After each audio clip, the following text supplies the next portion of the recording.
Di sini ada orang kaya, Ya. di sini juga banyak pejabat, banyak orang kaya, dan juga orang-orang yang membutuhkan kenyamanan, mungkin sakit sambil seperti tinggal di hotel. Maka kami membuat pavilion seperti ada air panas, air dingin, ada dapur, ada tempat tidur, TV, AC, WiFi, kemudian yang Presiden Suite itu luasnya itu 10 kali 9. Ini benar kayak bintang 5 Ya kan? gitu, Pak, Ya, ya. itu. Yang berkesan ya melewati ombak 2-3 meter di Laut Pakai Banda. apa? Speedboat, Dok? Pakai kapal kecil. Kapal kecil. Ya, lautnya terdalam di dunia. Jadi ke pulau-pulau nyamperin pasien ya, tentu ya, Dok, ya.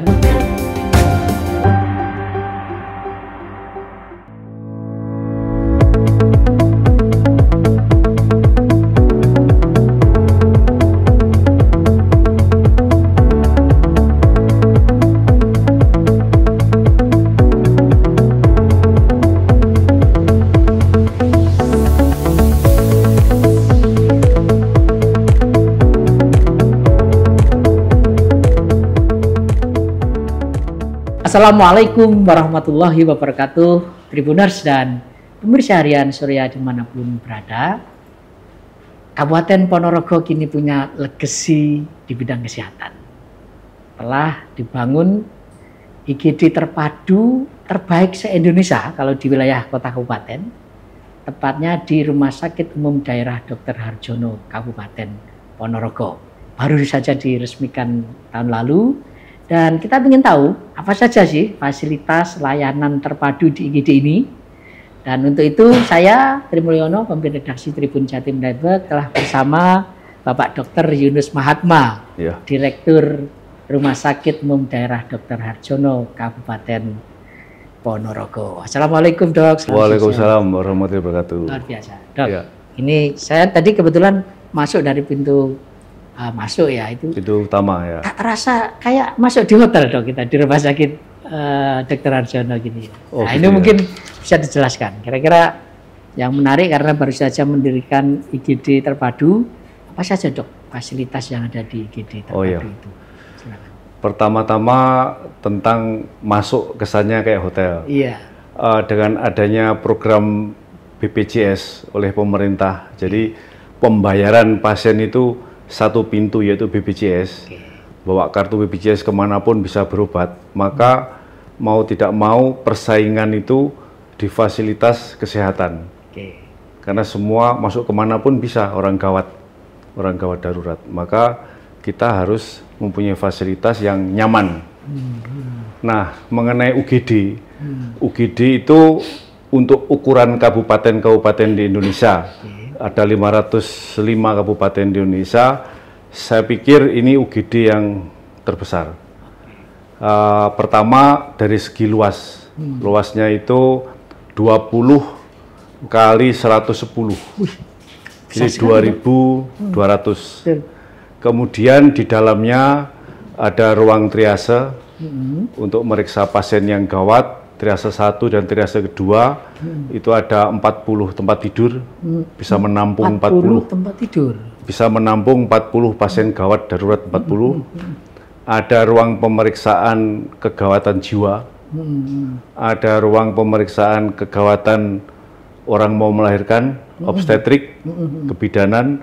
Ada tempat untuk meriksa orang karena KDRT sesuai Permenkes. Jadi Permenkes yang baru harus di UGD sudah ruang untuk meriksa kalau ada orang korban KDRT atau korban anak itu ya, PPA ya. Iya. Itu. Jadi terus ada laboratorium lengkap, ada CT scan. Nah, itu yang nggak ada di UGD lain mungkin. Itu dalam satu tempat. Di IGD itu. Di UGD. Ada ronsen. Setelah pasien distabilkan, pasien diperiksa, kita konsul dokter spesialis tahu diagnosis. Kalau dirawat nginap itu penuh, maka di UGD itu ada ruang intermediate. Ruang yang kelasnya kayak kelas 1 yang bisa menampung pasien sementara yang barusan ditangani tadi untuk menunggu ke rawat inap itu ada 15 tempat tidur. 15 tempat tidur. Jadi one stop Ya. service Ya, kesehatan. ada ruang operasi, 2 kamar operasi. Jadi pasien nggak harus keluar masuk. Ya, jadi di begitu ruangan rumah pasien sakit. katakanlah di ruang ini kita periksa, diambil darahnya di lab atau ronsen, kita cuman di sebelah ruangan kita ronsen, terus dioperasi juga di sebelah ruangannya aja. Nah ini kategori gawat darurat apa saja dok yang bisa Semua ditangani gawat di darurat IGD? kecuali bedah torak ya, bedah jantung yang belum bisa. Kalau harus bedah jantung gawat darurat seperti penyakit yang namanya, mohon maaf, tamponat jantung begitu, ada cairan di dalam rongga jantung mungkin belum bisa.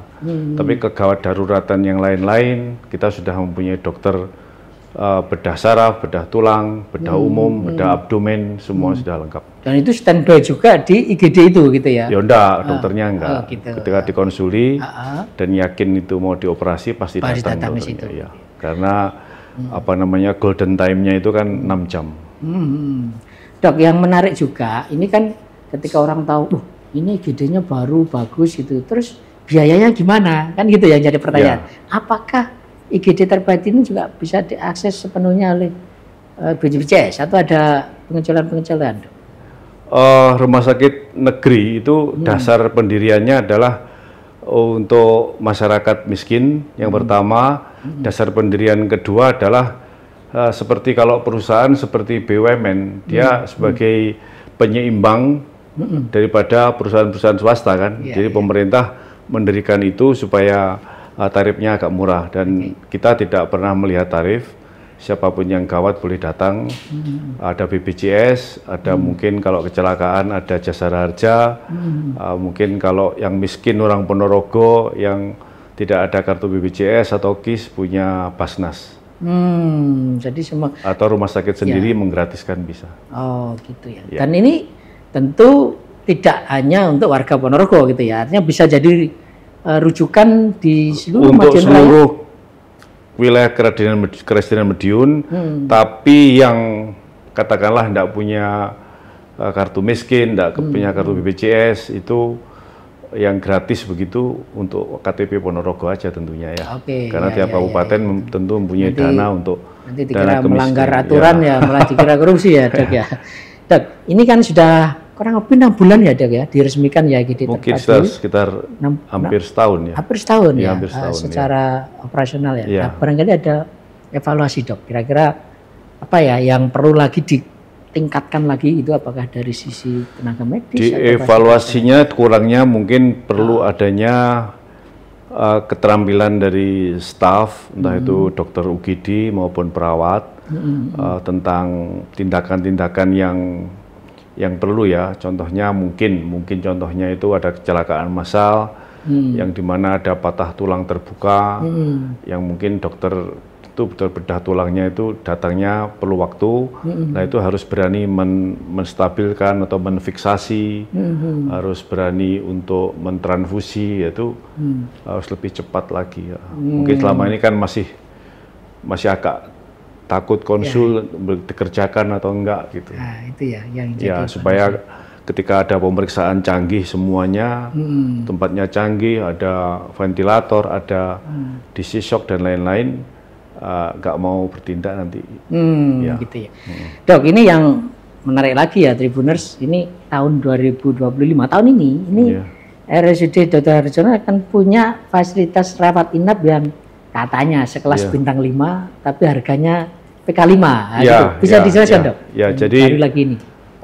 Saya berpikir bahwa di sini ada orang kaya, di sini juga banyak pejabat, banyak orang kaya, dan juga orang-orang yang membutuhkan kenyamanan, mungkin sakit sambil seperti tinggal di hotel. Maka kami membuat pavilion sebetulnya ya, namanya pavilion, tapi mungkin fasilitasnya ya di atas pavilion ya, seperti ada air panas, air dingin, ada dapur, ada tempat tidur, TV, AC, WiFi, kemudian yang Presiden Suite itu luasnya itu 10 kali 9. 10 kali 9. Satu. Ya, seperti ruangan ini Iya, mungkin iya, ya. iya. 10 kali 9. Nah, itu hanya untuk presiden suite, jadi satu kamar untuk presiden suite yang mungkin di situ untuk pasiennya, untuk ruang ada sofanya, ada ruang makan, ada dapur mini apa itu? Mini dapur ya. Iya. Itu kamar mandinya 2, TV-nya 2. Ini benar kayak bintang 5 Ya kan? gitu, Pak, Ya, ya. itu. Nah, Dok, tapi itu Ye. kayaknya di Karsdian Medion sudah saya lihat yang ada cuma di Harjono aja. Di nanti. Harjono. Ya. Ini mulai kapan, Dok? Rencananya secara nanti- resmi beroperasi ya, menerima pasien. Setelah ini gitu ya? kan sudah saya serahkan ke itu Pak Gianto itu, bagian humas untuk menyelesaikan fasilitas yang ada, nah interiornya dan lain-lain. Ya harapannya kalau tempat tidurnya datang atau mungkin bisa dipindah, ada ruang namanya pavilion area, sementara dipindahi ke sana semua, areanya mungkin di refresh atau diperbaiki, mungkin bisa 1-2 bulan bisa diterima diresmikan, pasien ya, ya, terima menerima pasien, pasien. ya. Dok, sekali lagi pertanyaannya, bagaimana dengan biayanya? Nah, ini Biayanya sama dengan pavilion yang ada di kota-kota di Medion, di sekitarnya. Kalau di sekitarnya itu maksimal katakanlah harga 900.000, ruangannya itu atau 700 ya kita ya sama 700, enggak masalah. dan itu boleh ya, misalnya pasien BPJS mau masuk tapi nambah. Ya.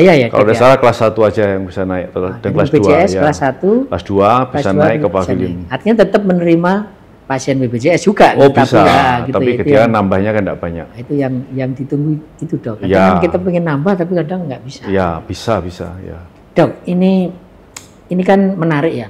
Ponorogo ini kan sebetulnya wilayah pinggiran, maaf di Jawa Iya. Timur gitu ya. Tapi kemudian idenya memberikan layanan terbaik bisa terjadi gitu kan, Dok ya. Nah, isu kesehatan ini kan menjadi konsen pemerintah pusat juga. Bahkan Departemen Kesehatan katanya mau mendatangkan dokter asing lah, apalah gitu ya. Ya. Nah, ini mungkin Dokter Yunus yang pernah di Maluku, di Aceh, punya pengalaman luar biasa dalam melayani pasien, bisa memberikan catatan sih, Dok. Apa sih sebetulnya hal terpenting yang kita harus lakukan agar peningkatan layanan kesehatan itu terjamin di satu wilayah?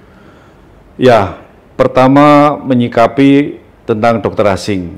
Saya pikir kita harus menerima. Sebagaimana layaknya anak-anak Indonesia ada yang bekerja di negara lain. Kan begitu. Ya. Jadi kalau ada dokter asing di sini, keniscayaan aja bisa terjadi. Cuman harus ada persyaratan-persyaratan yang sama yang negara lain memberlakukan kalau kita bekerja di negara lain. Contohnya mungkin harus bisa berbahasa Indonesia dan sebagainya.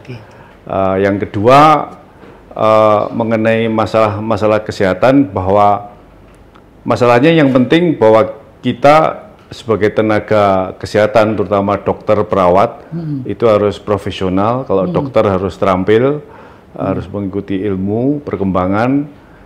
Kemudian kalau perawat itu harus komunikatif sama pasien, sama keluarga, ramah yang secukupnya.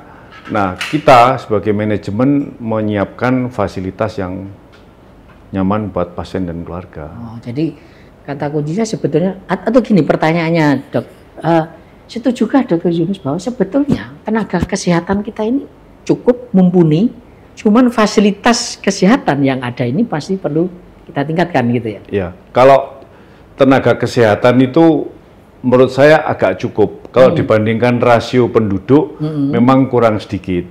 Cuman seolah-olah rasionya itu yang kurang sedikit itu seolah-olah kurang karena terkonsentrasi di Jawa. Nah, bagaimana contohnya?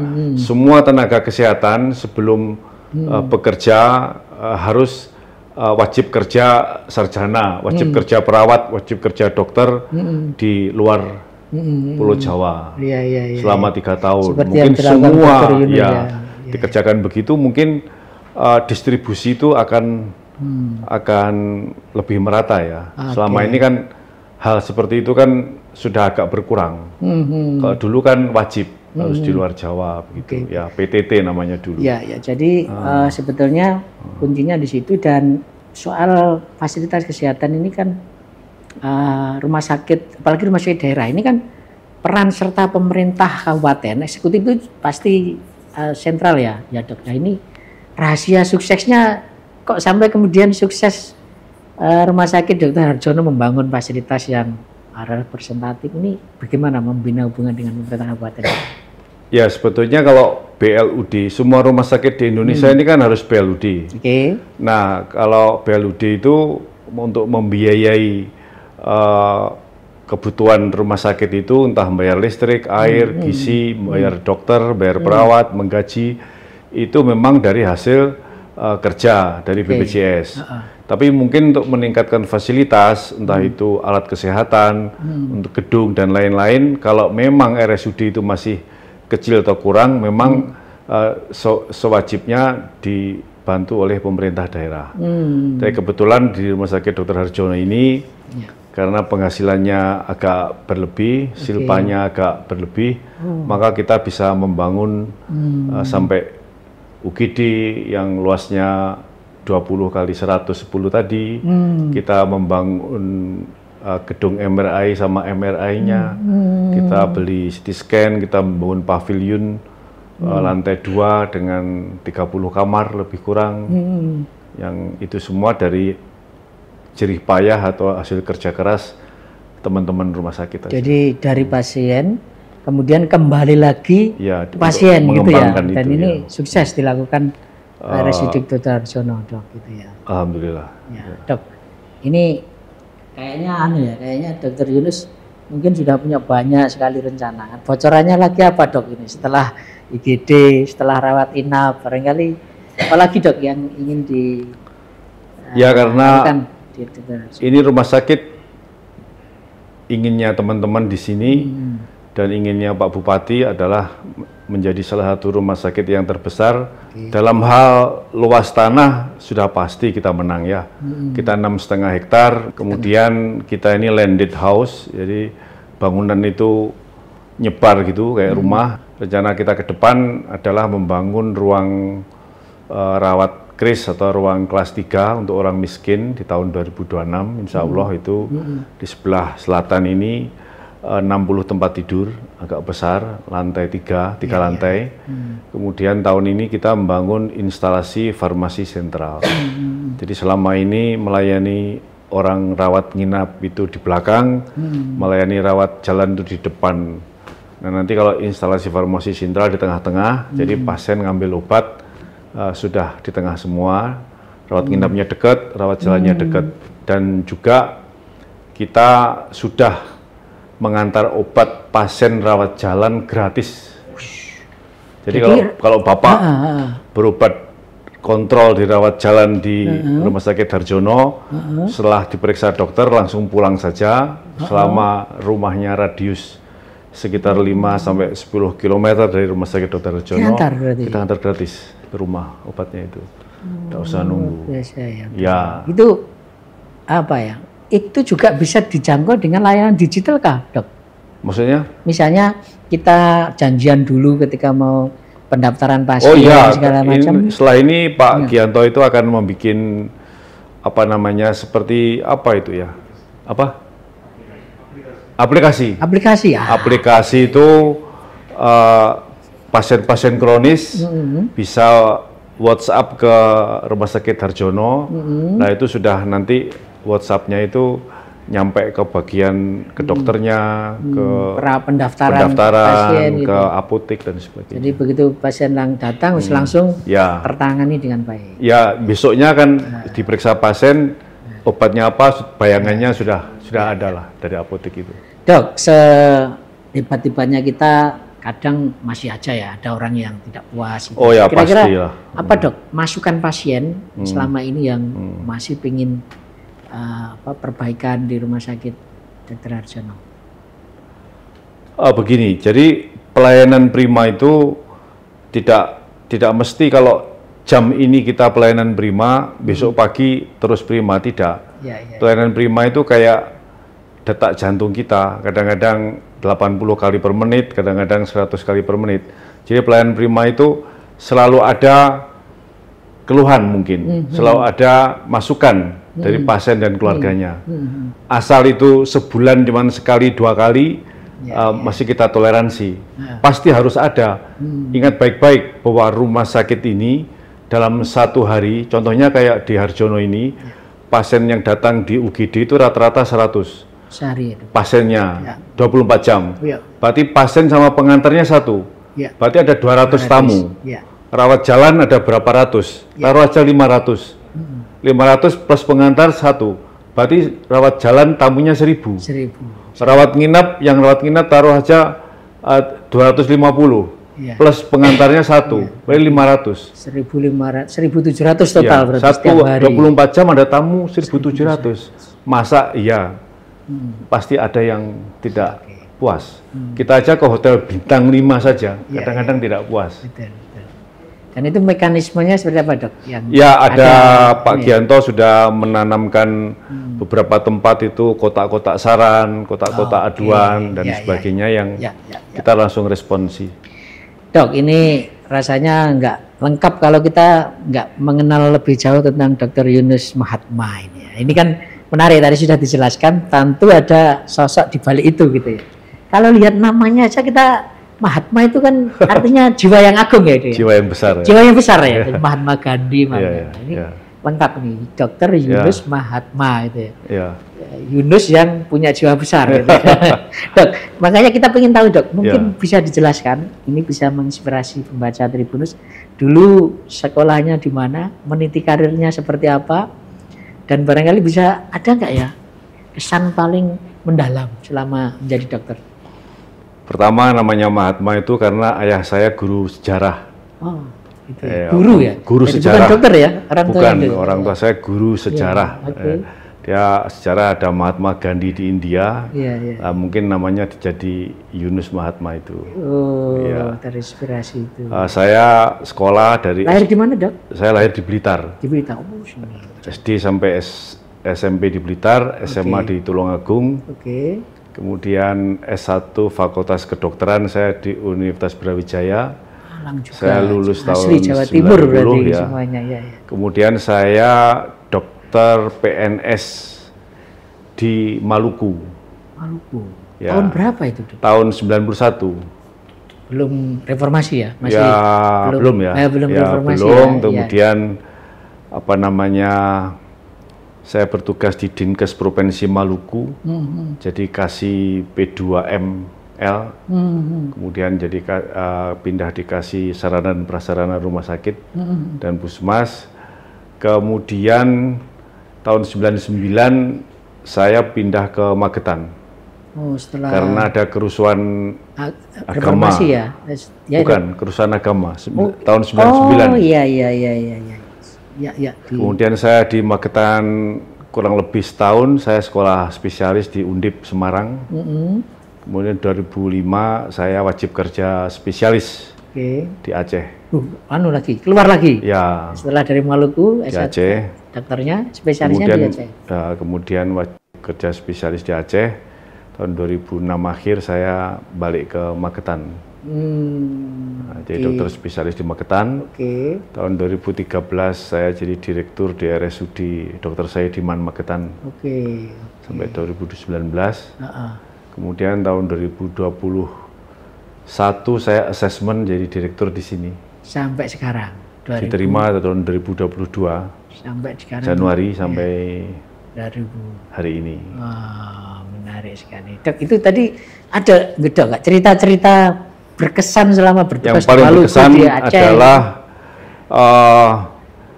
saya pernah namanya supervisi ya kalau di dinas provinsi itu pasti supervisi di pulau-pulau karena Maluku itu 1000 pulau itu wilayahnya ya, puskesmas jenengan itu ada 40-an 2 puskesmas di Maluku itu. Yang kadang-kadang dokternya salah satunya ya di puskesmas itu. Bukan di dinas provinsi. Di kantor kalau di Jawa Timur ya di Surabaya lah gitu. Supervisi kemana itu?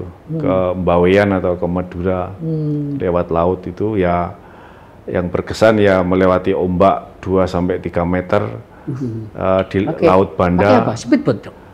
pakai kapal kecil, ya, dan gelombangnya 2-3 meter, lautnya terdalam di dunia. Ingat baik-baik, Laut Banda itu laut terdalam di dunia, 8,3 km dalamnya. Itu ya, masih bujangan tapi Dok waktu itu Dok? Masih. Oh, masih bujangan. Wah ini, jadi ke pulau-pulau nyamperin pasien ya, tentu ya Dok ya, nyamperin. Jadi kembali ke pepatah hidup itu. No pain, no gain. Tidak ada kerja keras, tidak ada latihan, tidak ada keberhasilan. Tidak ada perjuangan, tidak ada keberhasilan.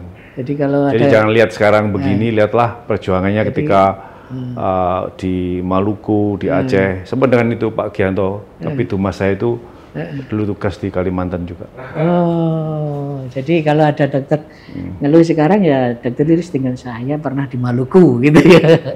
Kalau di Aceh Dok, itu di waktu Aceh itu kan berarti masih ada gam, masih ini ya Dok? Jadi kan waktu itu kan dokter boleh mengambil beasiswa. Beasiswa itu bukan apa ya, dibiayai lah sama Depkes. Nah, untuk mengembalikan itu harus wajib kerja spesialis di daerah yang terpencil. Nah, maka kalau diambil di Aceh itu tugasnya cuma setahun. Gitu. Jadi diambil di Aceh, tugasnya di Aceh besar. Gitu. Waktu itu kan masih ada GAM. Masih ada GAM. Suasana perang juga, sama dengan Maluku di suasananya itu kan, aduh salah sedikit bisa bahasa. Tapi sekarang Pak Yunus berkhidmat di Ponorogo dan hasilnya kita bisa lihat gitu ya, luar biasa di Ponorogo. Baik Tribuners dan pemirsa harian Surya dimanapun berada, ini tadi obrolan saya dengan Pak Yunus Mahatma, Direktur RSUD Dr. Harjono Ponorogo. Banyak hal yang sudah disampaikan tadi dan juga cerita-cerita di balik kesuksesan beliau memimpin RSUD Dr. Harjono. Semoga ini menjadi inspirasi untuk kita semua dan tekad beliau yang akan terus memberikan layanan terbaik terhadap pasien dan masyarakat di Ponorogo khususnya dan Jawa Timur umumnya. Saya Tri Mulyono, pemimpin redaksi Tribun Jatim Network, mohon undur diri, mohon maaf kalau ada salah-salah kata. Saya akhiri, assalamualaikum warahmatullahi wabarakatuh. Download Tribun X sekarang, menghadirkan lokal menjadi Indonesia.